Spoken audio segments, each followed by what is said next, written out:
Badut ini mau merampok bank. Sesampainya di pintu masuk, satpam berkata, "Sudah tutup, besok datang lagi." Badut itu mengeluarkan uang. Satpam akhirnya membiarkannya masuk. Lalu, badut itu menunjukkan dinamit di balik rompinya. Satman segera memberinya pistol. "Aku hanyalah pria tua tak berguna."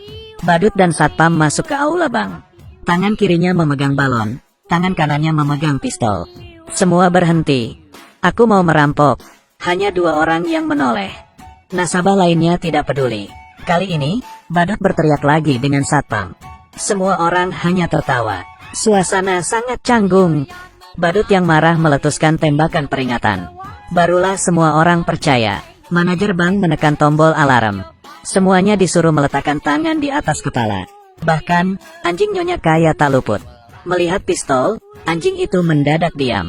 Ia memberikan kresek hitam ke teller. "Masukkan uang ke kantung sampai penuh." Nasabah pria di sebelahnya berkata, "Itu uangku, mereka belum menulis tanda terima." Badut memiliki etika. Ia menyuruh teller menulis tanda terima dulu. Badut lalu mengurung semua orang di brankas.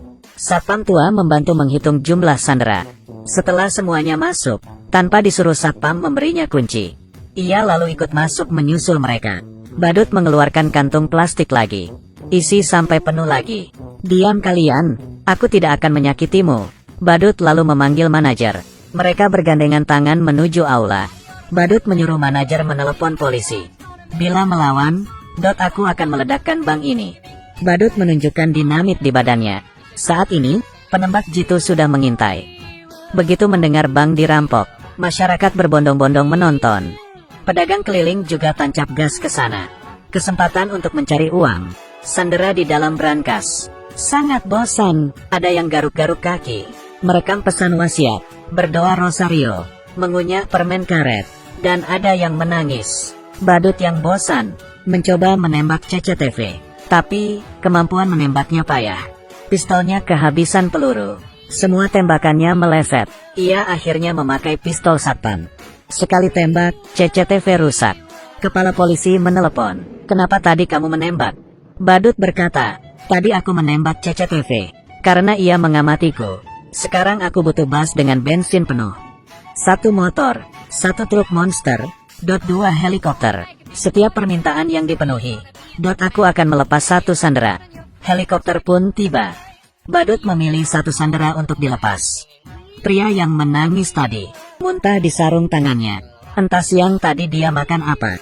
Di brankas yang tertutup, semua orang jadi mual mencium baunya.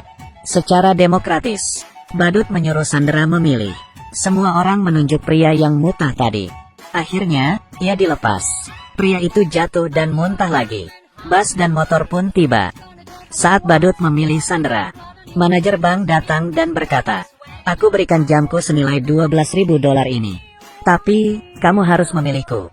Badut berkata ia adalah orang yang bersih dan tidak pernah menerima suap. "Kalau tidak, aku akan membantumu menjual jam itu. Harganya mulai $300. Setelah 3 kali meneriakkan $300 dan tidak ada yang menawar, Badut memberi manajer $300 dan membeli jamnya. Dengan sopan, ia mencopot jamnya senilai $2 dan memberikannya ke manajer. Badut melanjutkan pemilihan. Si pirang memarahi Badut. "Badut dengan makeup tebal sepertimu merampok bank, seperti banci." Badut yang marah langsung menunjukkan bom di badannya. Para sandera lain langsung memilih si pirang. "Kami ingin hidup lebih lama." Badut akhirnya melepaskan si pirang dan si keriting. Kepala polisi ingin tahu situasi di dalam.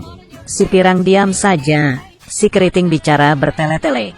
Saat kepala polisi lengah, si pirang menghapus noda putih di telinga si keriting. Kepala polisi kehabisan pertanyaan dan melepaskan mereka. Lalu, truk monster sampai. Kepala polisi menelpon lagi, tapi tidak dijawab. Adegan beralih ke jalan. Mereka bertiga berkumpul dan merayakannya dengan sampahnya. Rupanya, si keriting tadi adalah Badut. Si pirang itu pacarnya. Pria yang muntah tadi adalah temannya. Mereka berdua masuk ke bank dulu dan menyamar sebagai nasabah.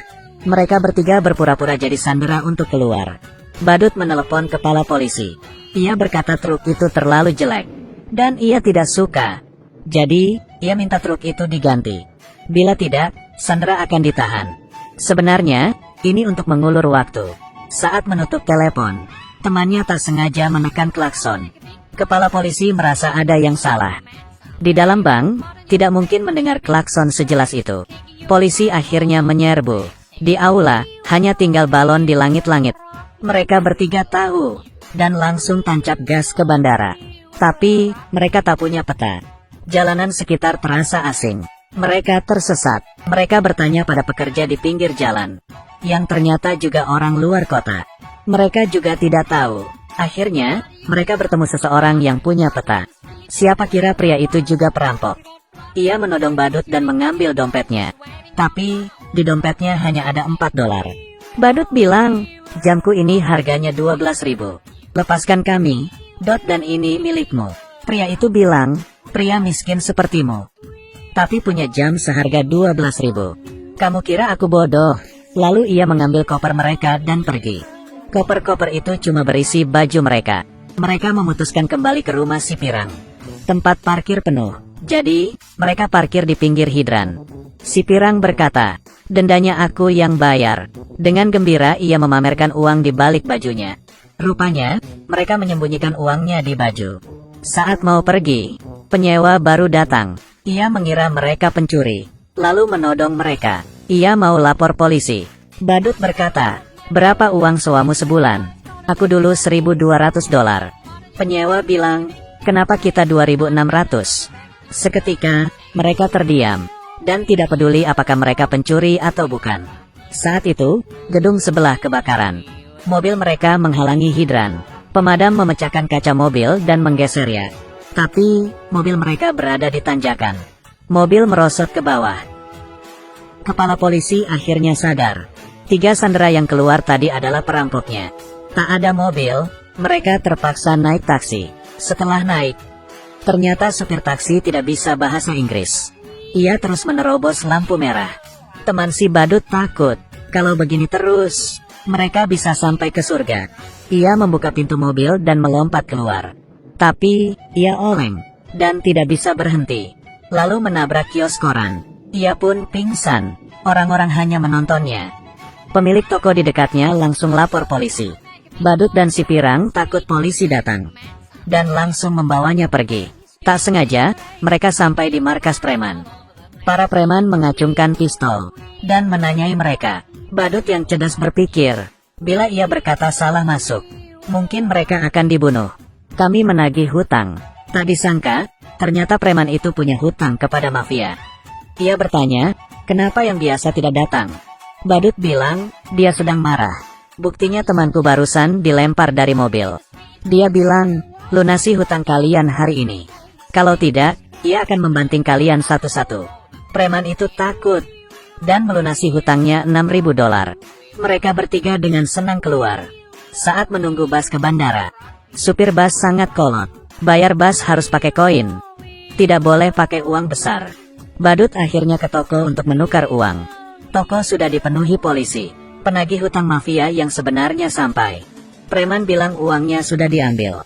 Preman itu dipukuli. Saat itu, preman melihat Badut yang keluar dari toko. Badut langsung lari ke bus. Penagih hutang mengejarnya. Polisi yang melihat penagih hutang lari, mengira ia adalah buron, dan langsung menangkapnya. Mereka tak menyangka 3 buron itu di dalam bus. Akhirnya, mereka tiba di bandara. Di dalam pesawat, kepala polisi sudah di sana dengan pistolnya. Badut dan temannya sangat cemas. Mereka angkat tangan.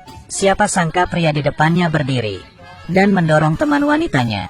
Rupanya itu bos mafia. Mendengar bawahannya ditangkap, ia mau melarikan diri. Bos mafia tak mengira kepala polisi akan datang.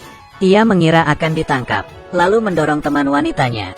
Kepala polisi tak berani menembak. Bos mafia langsung menindihnya. Badut dan temannya bergegas membantu. Kekacauan terjadi. Pistol kepala polisi jatuh di depan toilet. Saat bos mafia ingin mengambilnya, ada yang keluar dari toilet, dan membentur kepalanya hingga pingsan. Akhirnya, bos mafia ditangkap. Karena komplotan Badut sudah mengganti penampilan, kepala polisi tidak mengenali mereka. Ia bahkan memuji Badut sebagai warga negara yang baik, bahkan mencatat nama mereka. Setelah pesawat lepas landas, kepala polisi baru sadar, nama yang dicatatnya barusan adalah nama Badut perampok bank. Tapi, ia tidak rugi menangkap bos mafia. Keuntungan bos mafia 1 hari setara dengan hasil rampokan badut 1 minggu. Sejak saat itu mereka bertiga hidup bahagia tanpa beban. Film selesai sampai di sini. Ini adalah film komedi tahun 1990 tentang 3 buronan. Awal film menceritakan kejahatan mereka. Akhirnya film malah menceritakan kisah kepahlawanan mereka. Film ini sangat lucu. Oke, aku Kaki Minyak. Like dan subscribe ya. Bye.